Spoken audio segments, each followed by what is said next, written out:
Hello friends, welcome to Smile Talk paramedical channel. ಈ ವಿಡಿಯೋದಲ್ಲಿ ಈಗಾಗಲೇ ಫೋಟೋ ಕಾಪಿ ಮತ್ತು ರೀವ್ಯಾಲ್ಯೂಯೇಷನ್ಗೆ ಸಂಬಂಧಿಸಿದಂತೆ ಪ್ಯಾರಾಮೆಡಿಕಲ್ ಬೋರ್ಡಲ್ಲಿ ಅಪ್ಡೇಟನ್ನು ಮಾಡಲಾಗಿದೆ. ನಿಮ್ಮಗಳಿಗೆ ನಾಳೆಯಿಂದ ಏನಾಗುತ್ತೆ ಅಂತಂದರೆ ನೀವು ಫೋಟೋ ಕಾಪಿ ತರಿಸ್ಕೋಬೋದು ಮತ್ತು ರೀವ್ಯಾಲ್ಯೂಯೇಷನ್ಗೆ ಎರಡು ಅಟ್ ಎ ಟೈಮ್ ಹಾಕ್ಬೋದು. ಆದರೆ ಒಂದಷ್ಟು ಡೌಟ್ಗಳು ಏನಂತಂದರೆ ಇಲ್ಲಿ ಫೋಟೋ ಕಾಪಿ ತರಿಸಿದ ಮೇಲೆ ನಾವು ಎಷ್ಟು ದಿನಕ್ಕೆ ರೀವ್ಯಾಲ್ಯೂಯೇಷನ್ ಹಾಕಬೇಕಾಗುತ್ತೆ ಅನ್ನೋದ್ರ ಬಗ್ಗೆ ಕೂಡ ಡೌಟ್ ಇದೆ. ಅದನ್ನು ಕ್ಲಿಯರ್ ಮಾಡ್ತೇನೆ. ಜೊತೆಗೆ ರೀವ್ಯಾಲ್ಯೂಯೇಷನ್ಗೆ ಸಂಬಂಧಿಸಿದಂಥ ಒಂದು ಅಪ್ಡೇಟ್ ಕೂಡ ಇದೆ. ಇಲ್ಲಿ ಒಂದಷ್ಟು ನೋಟ್ಗಳನ್ನು ಕೊಟ್ಟಿದ್ದಾರೆ ಇದಕ್ಕೆಂದರೆ ರೀವ್ಯಾಲ್ಯೂಯೇಷನ್ ಸಂಬಂಧಿಸಿದಂತೆ. ಅದನ್ನು ಕೂಡ ನಿಮಗೆ ಎಕ್ಸ್ಪ್ಲೇನ್ ಮಾಡ್ತೀನಿ. ವಿಡಿಯೋನನ್ನು ಪೂರ್ತಿಯಾಗಿ ಕೇಳಿ. ಜೊತೆಗೆ ಚಾನಲ್ಗೆ ಹೊಸಬರಾಗಿದ್ದರೆ ಮತ್ತು ನೀವು ಕಾಮೆಂಟ್ಗಳನ್ನು ಹಾಕ್ತಾಯಿದ್ರೆ ಚಾನಲ್ನ ಸಬ್ಸ್ಕ್ರೈಬ್ ಮಾಡಿ ಆಮೇಲೆ ನೀವು ಕಾಮೆಂಟ್ ಹಾಕಿ. ಸಬ್ಸ್ಕ್ರೈಬ್ ಮಾಡೋದನ್ನು ಕೂಡ ಮರಿಬೇಡಿ. ಜೊತೆಗೆ ಪಕ್ಕದಲ್ಲಿ ಒಂದು ಲೈಕ್ ಬಟನ್ ಕೂಡ ಇದೆ, ಲೈಕನ್ನು ಕೂಡ ಮಾಡೋದನ್ನು ಮರಿಬೇಡಿ. ನೋಡಿ, ಭಾಳಷ್ಟು ವಿದ್ಯಾರ್ಥಿಗಳು ನಮಗೆ ಸಾಮಾನ್ಯವಾಗಿ ಕೇಳೋದೇನಂತಂದರೆ ಇನ್ನೊಂದು ಉದಾಹರಣೆ, ಒಂದು ಎಕ್ಸಾಂಪಲ್ ತೋರಿಸ್ತೇನೆ ನಾನು. ಸೊ ಈ ವಿದ್ಯಾರ್ಥಿದು ನೋಡಿ, ಸರ್ ಫೋಟೋ ಕಾಪಿ ತೊಗೊಳ್ಳೋಕ್ಕೆ ಎಷ್ಟು ಡೇ ಬೇಕು ಪ್ಲೀಸ್ ಹೇಳಿ. ಫೋಟೋ ಕಾಪಿ ಬರೋ ಅಷ್ಟರಲ್ಲಿ ರೀವ್ಯಾಲ್ಯೂಯೇಷನ್ ಡೇಟ್ ಲಾಸ್ಟ್ ಆದರೆ ಏನು ಮಾಡೋದು, ಎಷ್ಟು ಡೇಸ್ಗೆ ಬರುತ್ತೆ ಫೋಟೋ ಕಾಪಿ ಅಂತ ಕೇಳ್ತಾ ಇದ್ದಾರೆ. ಅಂದರೆ ಇವ್ರ ಪ್ರಕಾರ ಏನಂದ್ರೆ, ಈಗ ಫೋಟೋ ಕಾಪಿಗೆ ಲಾಸ್ಟ್ ಡೇಟು ಯಾವಾಗ, ಮತ್ತು ಫೋಟೋ ಕಾಪಿ ಬಂದ ಮೇಲೆ ರೀವ್ಯಾಲ್ಯೂಯೇಷನ್ ಡೇಟ್ ಮುಗಿದು ಹೋಗುತ್ತೆ, ಅವಾಗೇನು ಮಾಡಬೇಕು, ಅದರ ಬಗ್ಗೆ ಮಾಹಿತಿ ಕೊಡಿ ಅಂತ ಕೇಳಿದರೆ.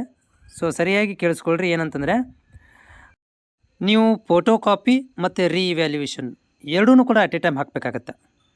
ಓಕೆ, ಯಾಕಂತಂದರೆ ಇಲ್ಲಿ ಏನಂತಂದರೆ ಫೋಟೋ ಕಾಪಿ ಮತ್ತು ರೀವ್ಯಾಲ್ಯೂಯೇಷನ್ ಎರಡೂ ಏನಾಗ್ತಾವಪ್ಪ ಅಂತಂದರೆ ಅಟ್ ಎ ಟೈಮ್ ಕ್ಲೋಸ್ ಆಗುವಂಥ ಭಾಳಷ್ಟು ಸಲ ನಾವು ಕೇಳ್ತೀವಿ. ಯಾಕಂದರೆ ನೀವು ಫೋಟೋ ಕಾಪಿ ಅಪ್ಲೈ ಮಾಡಲಿಕ್ಕೆ ಇಲ್ಲಿ ಕೊಟ್ಟಿರುವಂಥ ದಿನಾಂಕ ಹೇಳೋದಾದರೆ, ಸೊ ಇಲ್ಲಿ ನೋಡ್ತಾ ಇದ್ದೀರಿ, ಫೋಟೋ ಕಾಪಿಗೆ 300 ರೂಪಾಯಿದಂತೆ ನೀವು 21ನೇ ತಾರೀಕು ತನಕ ನೀವು ಫೋಟೋ ಕಾಪಿಗೆ ಅಪ್ಲೈ ಮಾಡ್ಬೋದು. ಅದೇ ರೀವ್ಯಾಲ್ಯೂಯೇಷನ್ಗೆ 28ನೇ ತಾರೀಕಿಗೆ ಕ್ಲೋಸ್ ಆಗುತ್ತೆ. ಈಗ ನೀವು ಹೇಳ್ತೀರಿ ಏನಂತಂದರೆ, ನಾವೀಗ ಫೋಟೋ ಕಾಪಿ ತರಿಸಿ ಮತ್ತು ರೀವ್ಯಾಲ್ಯೂಯೇಷನ್ ಹಾಕಬೇಕಂತಂದರೆ ಆವಾಗ ರೀವ್ಯಾಲ್ಯೂಯೇಷನ್ ಹಾಕಲಿಕ್ಕೆ ಓಪನ್ ಇರುತ್ತೆ ಅಂತ ಇರೋದಿಲ್ಲ. ಓಕೆ, ಸೊ ಏನಂತಂದರೆ ನೀವು ಫೋಟೋ ಕಾಪಿಯನ್ನು ಬರಬೇಕಂತಂದರೆ ಅದು ಕೂಡ ನೆಕ್ಸ್ಟ್ ಮಂತ್ ನಿಮಗೆ ಬರುತ್ತೆ, ಈಗ ಬರೋದಿಲ್ಲ. ನೀವು 21ನೇ ತಾರೀಕಿಗೆ ಹಾಕಿದರೆ ಅದು ಮುಂದಿನ ತಿಂಗಳು ನಿಮಗೆ ಒಂದು 10 ಡೇಸ್ ಆದ ತನಕ 10 ಡೇಸ್ 15 ಡೇಸ್ ತನಕ ನಿಮಗೆ ಫೋಟೋ ಕಾಪಿ ಬರುತ್ತೆ. ಅಷ್ಟೊತ್ತಿಗೆ ರೀವ್ಯಾಲ್ಯೂಯೇಷನ್ ಡೇಟು ಮುಗಿದು ಹೋಗಿಬಿಟ್ಟಿರುತ್ತೆ. ಮತ್ತು ನಮ್ಗೆ ಹೆಂಗೆ ಗೊತ್ತಾಗಬೇಕು, ಫೋಟೋ ಕಾಪಿ ತರಿಸಿದ ಮೇಲೆ ಮಾರ್ಕ್ಸ್ ಬರ್ತಾವಂದರೆ ನಾವು ರೀವ್ಯಾಲ್ಯೂಯೇಷನ್ಗೆ ಹಾಕ್ಬೋದಲ್ಲ, ಹಾಗೆ ನಾವು ರೀವ್ಯಾಲ್ಯೂಯೇಷನ್ ಹಾಕಿಬಿಡ್ಬೇಕಾ ಈಗ ಅಂತ? ಹೌದು, ನೀವು ಫೋಟೋ ಕಾಪಿಯನ್ನು ಮತ್ತು ರೀವ್ಯಾಲ್ಯೂಯೇಷನನ್ನು ಎರಡೂ ಅಟ್ ಎ ಟೈಮ್ ಹಾಕಬೇಕು. ಫೋಟೋ ಕಾಪಿ ತರಿಸಿ ಆಮೇಲೆ ರೀವ್ಯಾಲ್ಯೂಯೇಷನ್ ಹಾಕ್ತೀನಿ ಅಂತಂದರೆ ಇದು ಸಾಧ್ಯವಾಗದಂಥ ಮಾತು. ಮತ್ತು ನಿಮಗೆ ಮತ್ತು ಸಪ್ರೇಟ್ ಅಂತ ಫೋಟೋ ಕಾಪಿ ಹಾಕಿದವರಿಗೆ ಸಪ್ರೇಟ್ ಆದಂಥ ಡೇಟ್ಗಳನ್ನು ಕೊಡೋಂಗಿಲ್ಲ. ಇದನ್ನು ಸ್ಪಷ್ಟವಾಗಿ ಇಲ್ಲಿ ತಳಗಡೆ ನೋಟಲ್ಲಿ ಕೂಡ ಕೊಟ್ಟಿದ್ದಾರೆ. ಅದನ್ನು ವಿವರಣೆಗಳನ್ನು ನಿಮ್ಗೆ ಕೊಡ್ತೇನೆ ನೋಡಿ, ನೆನಪಿಟ್ಟುಕೊಳ್ಳಿ. ಪ್ಯಾರಾಮೆಡಿಕಲ್ ಬೋರ್ಡ್ ವತಿಯಿಂದ ಯಾವೆಲ್ಲ ವಿದ್ಯಾರ್ಥಿಗಳು ಫೋಟೋ ಕಾಪಿಗೆ ಅಷ್ಟೇ ಹಾಕಿರ್ತಾರೆ ಅವರಿಗೆ ಸಪ್ರೇಟ್ ಆದಂಥ ರೀವ್ಯಾಲ್ಯೂಯೇಷನ್ ಡೇಟ್ಗಳನ್ನು ಕೊಡೋಂಗಿಲ್ಲ. ಹೀಗಾಗಿ ನೀವು ರೀವ್ಯಾಲ್ಯೂಯೇಷನ್ ಮತ್ತು ಫೋಟೋ ಕಾಪಿ ಎರಡಕ್ಕೂ ಕೂಡ ಅಟ್ ಎ ಟೈಮ್ ಹಾಕಬೇಕು. ರೀವ್ಯಾಲ್ಯೂಯೇಷನ್ ಅದು ತನ್ನ ರಿಸಲ್ಟಿಗೆ ಬರ್ತಾ ಇರುತ್ತೆ. ಆದರೆ ಫೋಟೋ ಕಾಪಿ ತರಿಸ್ಕೊಂಡ್ರೆ ನಿಮಗೆ ಒಂದು ಗೊತ್ತಾಗುತ್ತೆ, ನಾ ರೀವ್ಯಾಲ್ಯೂಯೇಷನ್ ಹಾಕಿದ್ರಲ್ಲಿ ಏನಾದರೂ ಮಾರ್ಕ್ಸ್ ಬರುತ್ತಾ ಇಲ್ಲ ಅಂಥೇಳಿ. ಓಕೆನಾ, ಇದು ನಿಮ್ಗೆ ಸ್ಪಷ್ಟವಾಗಿದೆ ಅಂತ ಅಂದ್ಕೊಂಡಿದ್ದೀನಿ. ಫೋಟೋ ಕಾಪಿಗೆ ಅಪ್ಲೈ ಮಾಡೋರು ರೀವ್ಯಾಲ್ಯೂಯೇಷನು ಹಾಕಬೇಕು, ನೆನಪಿರಲಿ. ಇಲ್ಲಪ್ಪ ಅಂತಂದರೆ ಫೋಟೋ ಕಾಪಿ ತರಿಸ್ಕೊಂಡು ಅಷ್ಟೇ ಸುಮ್ಮನೆ ಬಿಟ್ಬಿಡಬೇಕು. ಆದರೆ ನೆಕ್ಸ್ಟ್ ನಿಮಗೆ ರೀವ್ಯಾಲ್ಯೂಯೇಷನ್ ಹಾಕಲಿಕ್ಕೆ ಚಾನ್ಸ್ ಸಿಗೋದಿಲ್ಲ. ಫೋಟೋ ಕಾಪಿ ಹಾಕಿದ ಮೇಲೆ ಅವರಿಗೆ ರೀವ್ಯಾಲ್ಯೂಯೇಷನ್ ಅಂತೇಳಿ ಸಪ್ರೇಟ್ ಡೇಟ್ಗಳು ಕೂಡ ಕೊಡೋಂಗಿಲ್ಲ. ಆಮೇಲೆ ಇನ್ನೊಂದು ಏನಂತಂದರೆ ಇಲ್ಲಿ ನೆಕ್ಸ್ಟ್ ಏನಪ್ಪ ಅಂತಂದರೆ, ಈಗ ಒಂದಷ್ಟು ಇಂಪಾರ್ಟೆಂಟ್ ಪಾಯಿಂಟ್ಗಳನ್ನ ಡಿಸ್ಕಸ್ ಮಾಡಬೇಕು. ಏನಂತಂದರೆ ಇಲ್ಲಿ ಒಂದೇದು ಏನು ಹೇಳಿದಾರೆ ಇಂಪಾರ್ಟೆಂಟ್ ಪಾಯಿಂಟ್ ಇಲ್ಲಿ, the application received after the last date specified will not be consider under any circumstance. Okay, after the last date ಆದಮೇಲೆ ಏನಾದರೂ ನೀವು ಅಪ್ಲೈ ಮಾಡಿದರೆ ಅದನ್ನು ಕನ್ಸಿಡರ್ ಮಾಡೋದಿಲ್ಲ, ಲಾಸ್ಟ್ ಡೇಟ್ ಒಳಗಡೆ ನೀವು ಅಪ್ಲೈ ಮಾಡಬೇಕು ಅಂತ ಹೇಳಿದ್ದಾರೆ. ಎರಡನೇ ಪಾಯಿಂಟ್ ಭಾಳ ತುಂಬ ಇಂಪಾರ್ಟೆಂಟ್ ಇದೆ ರೀ, ಸರಿಯಾಗಿ ಕೇಳಿ. ಎರಡನೇ ಪಾಯಿಂಟ್ ಏನು ಹೇಳುತ್ತೆ ಅಂತಂದರೆ ಇಲ್ಲಿ, application for revaluation will not be entertained against photo copy evaluated by any outsiders. ನೀವೇನಾದರೂ ಫೋಟೋ ಕಾಪಿ ತರಿಸ್ಕೊಂಡು ಹೊರಗಡೆಯಿಂದ ನಿಮ್ಮ ಲೆಕ್ಚರ್ಗಳಲ್ಲಿ ನೀವು ಹೋಗಿ ಅದನ್ನು ನೀವು ವ್ಯಾಲ್ಯೂಯೇಷನ್ ಮಾಡಿಸ್ಕೊಂಡು ಅದನ್ನು ಬೋರ್ಡ್ ತೊಗೊಂಡು ಹೋಗಿ, ಸರ್ ನೋಡಿ ನಮ್ಮ ಕಾಲೇಜಲ್ಲಿ ಈ ಲೆಕ್ಚರನ್ನವರು ವ್ಯಾಲ್ಯೂಯೇಷನ್ ಮಾಡಿದ್ದಾರೆ, ನನಗೆ ಇನ್ನೂ ಮಾರ್ಕ್ಸ್ ಬರಬೇಕಿತ್ತು ಅಂತಂದರೆ ಅದಕ್ಕೆ ಯಾವುದೇ ಥರ ಅಂತ ಇಲ್ಲಿ ಚಾನ್ಸಸ್ ಇಲ್ಲ. ನೀವು ಹೊರಗಡೆ ವ್ಯಾಲ್ಯೂಯೇಷನ್ ಮಾಡಿದ್ದನ್ನು ಇಲ್ಲಿ ಕನ್ಸಿಡರ್ ಮಾಡೋಂಗಿಲ್ಲ.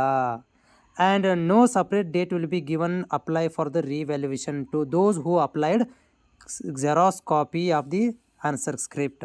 ಮತ್ತೇನು ಹೇಳಿದಾರೆ ಅಂದರೆ ಇಲ್ಲಿ, ಯಾರು ಫೋಟೋ ಕಾಪಿ ತರಿಸ್ಕೊತಾ ಇದ್ದಾರೆ, ಆನ್ಸರ್ ಸ್ಕ್ರಿಪ್ಟನ್ನು ತರಿಸ್ಕೊತಾರೆ, ಅವ್ರಿಗೆ ಮತ್ತೆ ನಾವು ಸಪ್ರೇಟ್ ಆದಂಥ ದಿನಾಂಕಗಳನ್ನು ಕೂಡ ಕೊಡೋಂಗಿಲ್ಲ.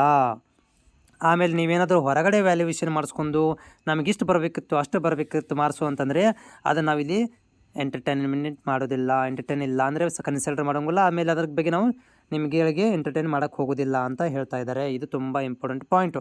ಭಾಳಷ್ಟು ವಿದ್ಯಾರ್ಥಿಗಳು ಏನಂತಿರ್ತಾರೆ ಅಂದರೆ, ನಮ್ಮ ಕಾಲೇಜಲ್ಲಿರುವಂಥ ಲೆಕ್ಚರ್ಗಳಿಂದ ನಾವು ವ್ಯಾಲ್ಯೂಯೇಷನ್ ಮಾಡಿಸ್ಕೊಂಡು ಅದರಲ್ಲಿ ನಮ್ಗೆ ಏನಾದ್ರು ಮಾರ್ಕ್ಸ್ ಬರ್ತಾಯಿದ್ರೆ ನಾವು ಅದನ್ನು ಏನು ಮಾಡ್ತೀವಿ ಅಂತಂದರೆ ವ್ಯಾಲ್ಯೂಯೇಷನ್ ಹಾಕ್ತೀವಿ, ಅಥವಾ ನಾವು ವಿರೋಧವಾಗಿ ಅದನ್ನು ಏನು ಮಾಡ್ತೀವಪ್ಪ ಅಂತಂದರೆ ಬೋರ್ಡಿಗೆ ಹೋಗ್ತೀವಿ ಅಂತ ಈ ರೀತಿ ಇದ್ದರೆ, ಸೊ ಇಲ್ಲಿ ಅದನ್ನು ಹೊರಗಡೆ ಯಾರು ವ್ಯಾಲ್ಯೂಯೇಷನ್ ಮಾಡಿರ್ತಾರೆ ಹೊರಗಡೆ ನಿಮ್ಮ ಲೆಕ್ಚರ್ ಅವರೆಲ್ಲ ಹೊರಗಡೆ ಇದಾರು ಬರ್ತಾರೆ, ಔಟ್ಸೈಡರ್ ಅಂತ ಬರ್ತಾರೆ, ಅವ್ರುಗಳನ್ನು ಕನ್ಸಿಡರ್ ಮಾಡೋಂಗಿಲ್ಲ.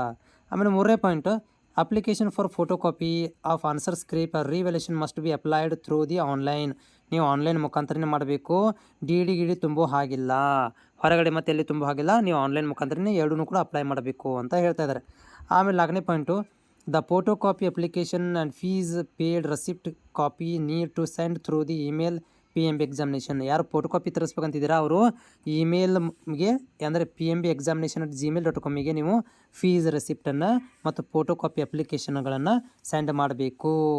ಅದು ನಿಮ್ಗೇನಾಗುತ್ತೆ ಅಂದರೆ 2 days ಇಲ್ಲಿ ಹೇಳಿದಾರೆ ನೋಡಿ, 2 ದಿನಗಳ ವಿತಿನ್ 2 days ಒಳಗಡೆ ನಿಮಗೆ ಆಫ್ಟರ್ ರಿಸೀವ್ ದ ಮೇಲ್ ಕಳಿಸಿ 2 ದಿನಗಳ ಒಳಗೆ ನಿಮಗೆ ಕಳಿಸ್ಕೊಡ್ತೀವಿ ಅಂತ ಹೇಳಿದ್ದಾರೆ. ಅಂದರೆ ಫಾರ್ ಎಕ್ಸಾಂಪಲ್ ಇವಾಗ ನೀವು 18ನೇ ತಾರೀಕಿಗೆ ನಾಳೆಗೆ ನೀವು ಅಪ್ಲೈ ಮಾಡಿದರೆ ನಿಮಗೆ 2 ದಿನಗಳ ಒಳಗಡೆ ಸೇಮ್ ಇಮೇಲ್ ಐಡಿಯಿಂದ ನಿಮಗೆ ಸ್ಕ್ರಿಪ್ಟ್ ಬಂದುಬಿಡುತ್ತೆ.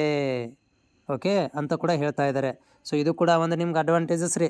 ಈಗ ನೋಡಿ ಫಾರ್ ಎಕ್ಸಾಂಪಲ್ ನೀವು 18ನೇ ತಾರೀಕಿಗೆ ಅಪ್ಲೈ ಮಾಡಿದರೆ 2 ದಿನಗಳ ಒಳಗಾಗಿ ಅಂತ ಹೇಳಿದರೆ, ಬಟ್ 2 ದಿನಗಳ ಒಳಗಾಗಿ ನಾನು ನೋಡ್ದಂಗೆ ಬಂದಿಲ್ಲ, ಬರೋದು ಕಡಿಮೆ. ಬಟ್ ನಿಮಗೆ ಅದು ಏನಾಗ್ಬೋದು ಅಂದರೆ 3 ರಿಂದ 4 ದಿನ ಒಳಗಾಗಿ ಬರ್ಬೋದು. ಓಕೆ, ಸೊ ಇದು ಏನಪ್ಪ ಅಂದರೆ ಇಂಪಾರ್ಟೆಂಟ್ ಮಾಹಿತಿಗಳು ನಮಗೆ ಯೂಸ್ಫುಲ್ ಆಗಿದೆ ಅಂತ ಅಂದ್ಕೊಂಡಿದ್ದೀನಿ. ಚಾನಲ್ಗೆ ಹೊಸಬರಾಗಿದ್ದರೆ ಸಬ್ಸ್ಕ್ರೈಬ್ ಮಾಡೋದನ್ನು ಮರಿಬೇಡಿ.